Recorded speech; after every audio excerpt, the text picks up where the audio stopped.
Welcome to the Tech Egg. Don't get scrambled. Enjoy the video. In this video, I will show you how to make meringue with one egg using an easy method. First, let's get started with the basics. You'll need to carefully separate one egg white from its yolk, making sure absolutely no yolk gets into the white. Also, it's crucial that your mixing bowl and whisk are perfectly clean and dry.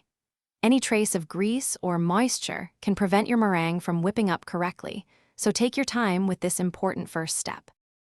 Now that your egg white is ready, it's time to start whipping. Begin on a medium speed with your electric mixer. You'll see the egg white become foamy and bubbly after about 1 minute. At this point, add a tiny pinch of cream of tartar or a few drops of lemon juice. This acid helps stabilize the meringue. Keep whipping until you achieve soft peaks that gently flop over when you lift the whisk. Once you have soft peaks, it's time to add the sugar.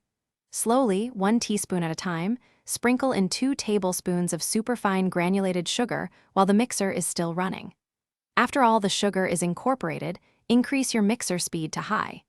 Continue whipping for several more minutes until the meringue becomes very glossy and forms stiff, upright peaks that hold their shape firmly when you lift the whisk. Your beautiful meringue is now ready for baking. You can pipe it into decorative shapes or simply spoon dollops onto a baking sheet lined with parchment paper. Bake your meringues in a preheated oven at a low temperature, around 200 degrees Fahrenheit, for about 1 hour.